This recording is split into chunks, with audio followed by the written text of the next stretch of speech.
The psychology of money summary इन हिंदी के इस chapter में मॉर्गन हॉसल कहते हैं कि बचत करना जितना जरूरी है उतना ही जरूरी है, क्योंकि बचत हमें आने वाले कल की जरूरतों को पूरा करने और अनएक्सपेक्टेड खर्चों को पूरा करने में भी मदद करती है।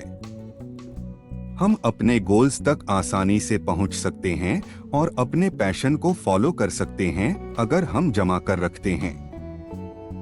चैप्टर 10 सेव मनी, पैसा बचाओ। Money's greatest intrinsic value, and this can't be overstated, is its ability to give you control over your time। बचत में आने वाली बाधाएं। अगर हम पैसे बचाने के लाभों को समझकर पैसे बचाने की सोचने लगें तो उसके रास्ते में कई चुनौतियां हैं, जैसे अप्रत्याशित खर्च, ऋण यानी कर्ज और जीवन शैली को बनाए रखना। यदि आप इन चुनौतियों को दूर करना चाहते हैं तो यहाँ कुछ सुझाव हैं। योजना बनाएं। बजट बनाने से आप अपनी आय और खर्चों को देख सकते हैं और पता लगा सकते हैं कि पैसा कहाँ खर्च हो रहा है। बचत स्वचालित करें। आप अपने चेकिंग खाते से अपने बचत खाते में ऑटोमेटेड ट्रांसफर सेट करें, जिससे आपके बचत खाते से हर महीने पैसा निकलता रहे। व्यापारिक गोल्स बनाएं। आपके पास गोल्स होंगे तो आपको पैसे बचाने की इच्छा होगी। बचत में मनोविज्ञान। हमारा मनोविज्ञान अक्सर हमारे खिलाफ काम करता है जब बात पैसे बचाने की है। ऐसा इसलिए है क्योंकि हम लंबी अवधि के लाभों को नहीं देखते, बल्कि ऐसी चीजों से खुश होते हैं जो हमें तुरंत संतुष्टि देते हैं। दूसरे शब्दों में यह कहा जा सकता है कि ह्यूमन बिहेवियर संस्थागत शिक्षण को लंबी अवधि के लाभों से अधिक प्राथमिकता देता है। इसे वर्तमान भेदभाव कहा जाता है। बचत और आनंद। आपको भविष्य में बचत करने और वर्तमान में खुश रहने के बीच संतुलन बनाना चाहिए। आपको ऐसी चीजों पर पैसा खर्च करने से न झिझकना चाहिए जो आपको खुश करते हैं, लेकिन साथ ही साथ अपने खर्च करने की आदत पर भी नियंत्रण रखना चाहिए। हर महीने छोटी बचत की शुरुआत करें। कंक्लूजन, सारांश।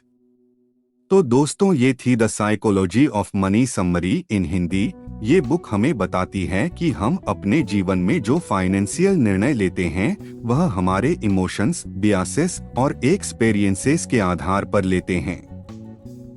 साथ ही साथ हमें ये भी सीखने को मिलता है कि वित्तीय सफलता सिर्फ नंबर्स और फॉर्मूला का खेल नहीं है, बल्कि इसमें वित्तीय रूप से सफल होने के लिए हमारा व्यवहार, दृष्टिकोण और हम जो निर्णय लेते हैं वो भी जिम्मेदार हैं। पैसों को मैनेज करने के लिए ऐसा कोई फार्मूला नहीं है जो सबके ऊपर फिट बैठता हो। जैसे हर व्यक्ति अलग होता है, उनकी जरूरतें और व्यवहार भी अलग होता है, इसलिए हर व्यक्ति की वित्तीय यात्रा भी अद्वितीय होती है। पैसों के प्रबंधन के लिए आत्म जागरूकता, अनुशासन और अपनी भावनाओं को प्रबंधित करने की क्षमता की आवश्यकता होती है। दोस्तों, आशा है कि आपको ये समरी पसंद आई होगी। इससे अपने फैमिली और फ्रेंड्स के साथ भी शेयर करें। आप अपना वैल्यूएबल फीडबैक कमेंट्स सेक्शन में शेयर कर सकते हैं। The psychology of money summary इन हिंदी को पूरा पढ़ने के लिए धन्यवाद। दोस्तों, ये थी अर्थशास्त्र की समीक्षा। यह बुक हमें बताती है कि हमारे इमोशंस, भेदभाव और एक्सपीरियंसेस हमारे जीवन में फाइनेंशियल फैसले बनाते हैं। साथ ही हमें पता चलता है कि वित्तीय सफलता सिर्फ आंकड़े और फॉर्मूला नहीं है, बल्कि हमारा व्यवहार, दृष्टिकोण और निर्णय भी जिम्मेदार हैं।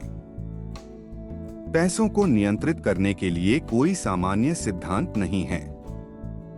जिस तरह से हर व्यक्ति की जरूरतें और व्यवहार अलग होते हैं, उसी तरह से हर व्यक्ति की आर्थिक यात्रा भी अलग होती है।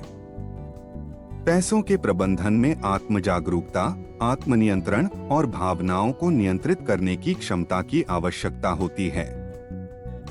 दोस्तों, मैं चाहता हूं कि आपको ये समरी अच्छी लगी होगी। इसे अपने दोस्तों और परिवार के साथ भी शेयर करें। आप कमेंट्स सेक्शन में अपने महत्वपूर्ण सुझाव दे सकते हैं।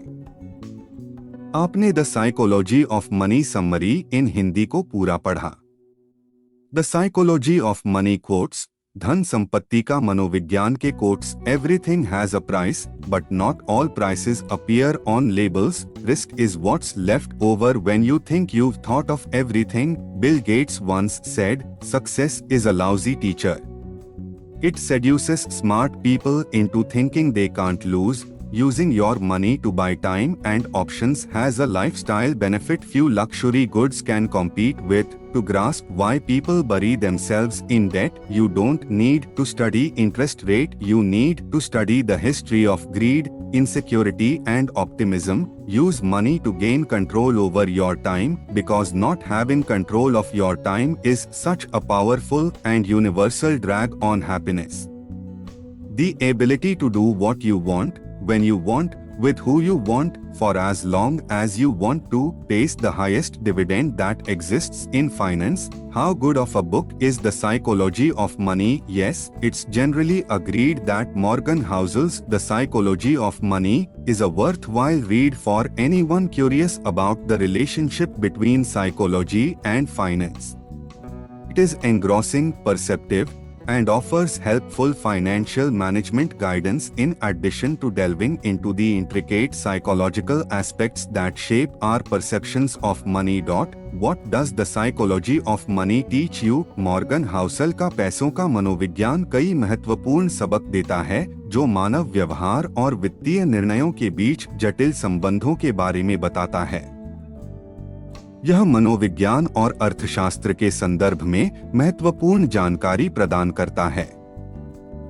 यह पुस्तक आपके वित्त के प्रबंधन के लिए व्यावहारिक सलाह देती है, साथ ही पैसे के प्रति हमारे दृष्टिकोण को प्रभावित करने वाले कठिन मनोवैज्ञानिक कारक भी बताती है। What kind of book is Psychology of Money? The psychology of money में मॉर्गन हाउसल ने मानव व्यवहार और वित्तीय निर्णय लेने के बीच के जटिल संबंधों का अध्ययन किया गया है। पुस्तक में 10 चैप्टर्स हैं, जिनमें से प्रत्येक वित्तीय निर्णय लेने के एक अलग पहलू पर केंद्रित है, जो पाठकों को मनोविज्ञान, वित्त और व्यक्तिगत कहानियों का एक मिश्रण प्रदान करता है। जो पैसे के प्रति हमारे दृष्टिकोण, psychology of money powerful quotes. यदि एक प्रतिभाशाली व्यक्ति अपनी भावनाओं पर नियंत्रण खो देता है, तो वह पैसे बर्बाद कर सकता है। अध्ययन या स्वीकृति की कोई भी मात्रा में भय और अनिश्चितता का प्रभाव नहीं हो सकता। धन के संबंध में जो विचार एक समूह को अपमानित करते हैं, वे दूसरे के लिए पूरी तरह से अलग हो सकते हैं। जब हम भाग्य और जोखिम को उभरते हुए नहीं दिखाते, तो निडरता और लापरवाही के बीच की रेखा बहुत महीन हो सकती है। व्यक्तिगत और केस अध्ययन पर कम ध्यान दें और व्यापक रूप से प्रत्येक व्यक्ति पर अधिक ध्यान दें। लोग जो अपने समय पर नियंत्रण रखते हैं, वे अधिक खुश रहते हैं। यह एक व्यापक और आम व्यक्ति है जिसे आप उपयोग कर सकते हैं। जो आपके पास है और जरूरी है, उसे किसी ऐसी चीज के लिए दांव पर लगाने का कोई मतलब नहीं। जबरदस्त नतीजों को प्राप्त करने के लिए बड़ी ताकत की आवश्यकता नहीं होती। गुणवत्तापूर्ण निवेश की आवश्यकता नहीं है कि आप अनियमित रूप से गलत फैसले करते रहें। धनवान बने रहने का एकमात्र तरीका है असुरक्षा और मितव्ययिता का मिश्रण। पुरानी सफलता को बार बार नहीं दोहराया जा सकता। कोई भी योजना सफल हो सकती है तभी जब वह वास्तविकता का सामना कर सकती है, जिसमें अनिश्चितताओं से भरा भविष्य हर व्यक्ति के सामने है। संपत्ति का सबसे बड़ा लाभ समय पर नियंत्रण है।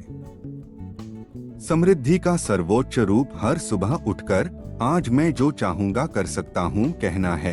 यह पैसे कम करने का सबसे तेज तरीका है कि आपके पास बहुत सारा पैसा है।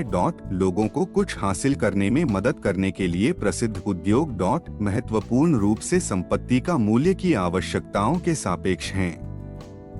आय के एक निश्चित स्तर के बाद आपको सिर्फ वह चाहिए जो आपके अहंकार के नीचे हो। लोगों की बचत करने की क्षमता उनकी सोच से कहीं अधिक है।